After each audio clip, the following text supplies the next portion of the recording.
Gangster से क्या लगा हुआ? कौन सा गैंगस्टर आता है हमारे कई लोग आते हैं आपके पास, जैसे कि आप ही बताएंगे। नहीं, नाम बताइए। नाम आप ही बताएंगे। मेरी नज़र में गैंगस्टर कोई नहीं है। सभी मुस्लिम गलत नहीं है, सभी हिंदू गलत नहीं है, कोई कहीं भी पैदा हो सकता है। बांग्लादेश में तो हो रहा है ना, पलायन हो रहा है। पानीपत में भी काफ़ी कुछ हो रहा है। बगल में यूपी है, वहाँ भी बड़ा कुछ हो रहा है। कि साध्वी क्यों बने आप? कोई और विचार आता है कि आप एक्टर बन सकते थे? अच्छा, आपका एक लुक है, पर्सनैलिटी आपकी है। आप प्रभावित कर रहे हैं, धन्यवाद उसके लिए, पर ऐसा नहीं है। मैं बहुत ज़्यादा मैन सुकुराईनाथ काफ़ी चर्चाओं में, विवादों में है इस वक्त। गांव के लोग विरोध कर रहे हैं और काला पीर जो मठ है उसको लेकर के तमाम तरह की बातें लोग कर रहे हैं। नाथ संप्रदाय का 250 एकड़ ज़मीन है, 3 से 4 करोड़ रुपए की इनकम हर साल होती है।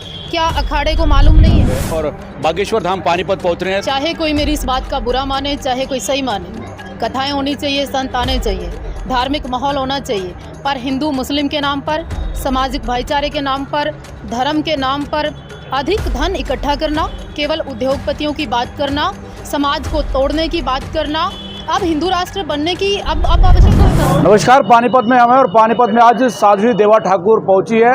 अपने बयानों से, अपने पहनावे से चर्चाओं में रहती है और बातचीत हम करेंगे क्योंकि पानीपत से खासा लगा हुआ है। ज़्यादातर चाहे राजनीतिक मंच हो, राजनीतिक स्पोर्ट की बात हो या फिर किसी बात का खुल करके विरोध करने की बात हो, तमाम बातों पर अपनी खुल करके राय रखती हैं। हम बातचीत करेंगे। सबसे पहले आपका स्वागत है जी, धन्यवाद आपका धर्मेंद्र जी। पानीपत आप पहुंचे, खासा लगा हुआ है। देखा जाता है कि पानीपत आप ज़्यादातर पहुंचती रहती हैं। क्या कुछ लगा हुआ है इस पानीपत की मिट्टी से?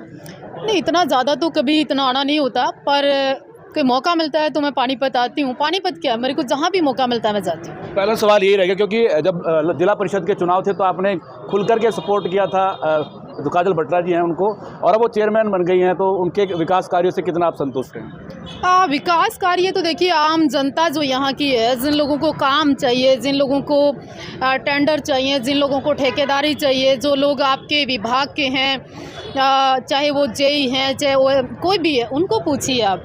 साध्वी का काम नहीं है कि वो गली बनी, नाली बनी या क्या हुआ। साधु का काम है कि वो एक अच्छा आशीर्वाद दे कि अच्छा विकास का कार्य। अच्छा, दूसरी बात है क्योंकि आपके पास जब लोग आश्रम पर जाते हैं, नेता भी जाते हैं, अभिनेता भी जाते हैं, साधु संत भी जाते हैं, पर ये जो एक गैंगस्टर का जो कल्चर है वो भी आपके पास पहुंचता है। गैंगस्टर से क्या लगा हुआ? कौन सा गैंगस्टर आता है हमारे? कई लोग आते हैं आपके पास, जैसे कि आप ही बताएंगे। नहीं, नाम बताइए। नाम आप ही बताएंगे। मेरी नज़र में गैंगस्टर कोई नहीं है। सब आपके भगत बनकर जाते हैं। मेरे यहाँ तो सब भक्त आते हैं, और गैंगस्टर अगर कोई होगा उसके लिए प्रशासन, कानून, एसपी, यहाँ की सारा प्रजातंत्र है, आप लोग हैं, चौथा स्तंभ है, आप आवाज़ उठा सकते हैं। और आपने चेयरमैन की अगर बात की, आप लोगों के ऊपर तो किसी का दबाव नहीं, डर नहीं। अगर पब्लिक के काम नहीं हो रहे हैं तो आप बोलिए ना, खाली इंटरव्यू से काम कहाँ होता है? आप बात करिए। अब तो वो लोग बीजेपी में भी आ चुके हैं, आप सवाल कर सकते हैं। अच्छा, एक बात हो रहा है क्योंकि आप नाथ संप्रदाय से आते, साध्वी आप है, और बागेश्वर धाम पानीपत पहुंच रहे हैं। लगभग 17 मई का उनका प्रोग्राम पानीपत में है। क्या कुछ समझते हैं जिस प्रकार से हिंदू राष्ट्र की बात करते हैं, पर्चियां खोलते हैं और लोगों के बताते हैं भविष्य के तुम्हारे साथ क्या होगा, क्या होना है? चाहे कोई मेरी इस बात का बुरा माने, चाहे कोई सही माने, कथाएं होनी चाहिए, संत आने चाहिए, धार्मिक माहौल होना चाहिए, पर हिंदू मुस्लिम के नाम पर, सामाजिक भाईचारे के नाम पर, धर्म के नाम पर अधिक धन इकट्ठा करना, केवल उद्योगपतियों की बात करना, समाज को तोड़ने की बात करना, अब हिंदू राष्ट्र बनने की अब आवश्यकता क्या है? क्या रामराज नहीं है? क्या सरकारें आपकी नहीं है? क्या समाज अमन शांति से नहीं जी रहा है? तो ये कुछ चीज़ें पाखंड को जन्म देती है, भाईचारे को तोड़ती है, सनातन और समाज को भी तोड़ती है। सभी मुस्लिम गलत नहीं है, सभी हिंदू गलत नहीं है, कोई कहीं भी पैदा हो सकता है। बांग्लादेश में तो हो रहा है ना, पलायन हो रहा है। पानीपत में भी काफ़ी कुछ हो रहा है। बगल में यूपी है, वहाँ भी बड़ा कुछ हो रहा है। आपके पूरे देश का जिसको आप कहेंगे प्रधानमंत्री हिंदू शासक है, तो ये आप कंट्रोल कर सकते हो। तो आप किसी जाति विशेष, किसी धर्म विशेष पे टिप्पणी करना कोई नहीं है, उसका समाधान ढूंढिए। धीरेन्द्र शास्त्री पहुंच रहे हैं और अपने कई चीज़ें वो कहते हैं, आप संतुष्ट हैं उनकी बातों से? धीरेन्द्र शास्त्री जी के हमें नहीं मालूम, लेकिन लोग बताते हैं खुद की बहन के रिश्ते मुस्लिम समाज से बड़े अच्छे हैं। कई लोग बताते हैं, जो मैं भी हिंदू महासभा की राष्ट्रीय उपाध्यक्ष रही, मैंने भी कहा कि इतने बच्चे पैदा होने चाहिए, मैंने भी कहा कि समाज में चीज़ें होनी चाहिए, हमने भी राम मंदिर कहा कि बनेगा अयोध्या में, हिंदू समाज की लगातार लड़ाइयाँ हमने भी लड़ी। पर आज डायरेक्ट केवल एक समाज को टारगेट करना, मुस्लिम को, काफ़ी नहीं है।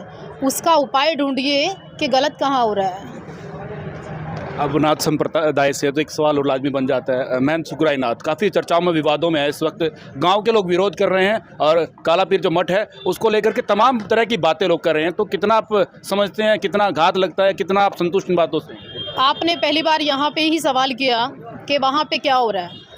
वहाँ नाथ संप्रदाय का 250 एकड़ ज़मीन है, 3 से 4 करोड़ रुपए की इनकम हर साल होती है। क्या अखाड़े को मालूम नहीं है? वो गांव का एक ऐसा विषय है डेरे के साथ संबंधित, गांव ही उसका समाधान ढूंढ सकता है, नाथ संप्रदाय उसका समाधान ढूंढ सकती है। अन्य जो साधु संत है, अन्य जो आम आदमी है, उसके बस की बात नहीं है। जिस तरह का विरोध हो रहा है, क्या समझते हैं, विरोध जायज़ है, नाजायज़ है, या फिर एक तरीके से गांव खिलाफत में जो उतरा है, तो समझते क्या है? देखिए, गांव पूरा खिलाफत में नहीं उतरा है। गांव के 2 पक्ष हैं, जाट समुदाय के 2 गोत्रों की लड़ाई है, वहाँ पे ज़मीन की लड़ाई है, वहाँ पर पैसे की लड़ाई है, डेरे में अथाह संपत्ति की लड़ाई है। लोगों को धन चाहिए, पैसा चाहिए, प्रॉपर्टी चाहिए। डेरे की संपत्ति का झगड़ा है, वो पैसे का मामला नहीं है, सब पैसे का मामला है। गलत हो रहा है जो कुछ हो रहा है, मैं उसमें निर्णय लेने वाली कोई नहीं होती। विचार रख सकते हैं आप? कौन ठीक कौन गलत ये भी कहने वाली मैं नहीं हो सकती। वहाँ के लोगों को ये समझना होगा। पर हाँ, ये विवाद, ये झगड़ा, मैं कोई भविष्यवाणी नहीं करना चाहती, आपके चैनल के माध्यम से लिख लीजिए, एक बहुत बड़े नुकसान को जन्म देने वाला है वहाँ। आप साध्वी हैं, आप आभूषण पहनती हैं, तरह तरह की ड्रेस पहनती हैं, इसको लेकर के काफ़ी कंट्रोवर्सी भी होती है। उन लोगों को क्या कुछ जवाब आप देना चाहेंगे? बहुत अच्छी बात है, आप देखते रहिए, देखना चाहिए, कपड़े पहनना चाहिए, अच्छे से रहना चाहिए, जीने का अधिकार मुझे भी है, आपको भी है, और ये मेरा व्यक्तिगत जीवन भी है। और जो लोग बात कर सकते हैं वो केवल बात कर सकते हैं, काम नहीं कर सकते। तो नेताओं का आना जाना आपके डेरे पर लगा रहता है, कई तरह की चर्चाएं उठती रहती हैं कि साध्वी देवा ठाकुर आने वाले समय में चुनाव लड़ेगी, नज़दीकियाँ बीजेपी के नेताओं से हैं, और इसको लेकर के अभी से जो है कि तैयारियाँ चली हुई है। आवश्यकता आविष्कार की जननी है। आपसे और मुझे, भारत माता ने, राष्ट्र माता ने अगर सेवा लिखी होगी तो हम करेंगे, समाज के लिए, आम जन के लिए। राजनीति ही ज़रूरी नहीं है, आप आवाज़ उठा सकते हैं, लड़ सकते हैं। मैं आज भी लड़ती हूँ। कभी मन में विचार आता है कि साध्वी क्यों बने आप? कोई और विचार आता है कि आप एक्टर बन सकते थे? अच्छा, आपका एक लुक है, एक पर्सनैलिटी आपकी है। आप प्रभावित कर रहे हैं, धन्यवाद उसके लिए, पर ऐसा नहीं है। मैं बहुत साधारण हूँ और सभी को मालूम है। धीरेन्द्र शास्त्री को आप संत मानते हैं, जिस प्रकार से वो बातें करते हैं मंच से, और जो पब्लिक है उनको बोलते हैं कि पानीपत के पागलो, दिल्ली के पागलो, लुधियाना के पागलो, हर तरह की बातें। मैंने कई चैनलों पे धीरेन्द्र शास्त्री के खिलाफ ही बोला हमेशा। वो पाखंड को जन्म देते हैं और एक बड़े स्तर का, राजनीति से जुड़ा हुआ एक बड़ा पाखंड है। तो वो आ रहे हैं पानीपत में, कुछ कहना चाहेंगे? मैं पानीपत में ये कहना चाहती हूँ, यहाँ कई लड़ाइयाँ हो चुकी हैं, यहाँ पागल मत बोलना, पता चले चौथी लड़ाई हो जाए। चौथी लड़ाई ना हो जाए। तो साध्वी देवा ठाकुर जी हमारे साथ मौजूद थी। जिस प्रकार से मैं पहले कह रहा था कि अपनी हर एक बात को बड़ी बेबाकी से रखती है, और ये इनका एक नेचर भी है। आप लोगों से भी अपील है कि आप लोग इस वीडियो को शेयर करते रहें। पानीपत से अपने सहयोगी के साथ बोल इंडिया 24 न्यूज़ के लिए धर्मेंद्र इंसागी रिपोर्ट।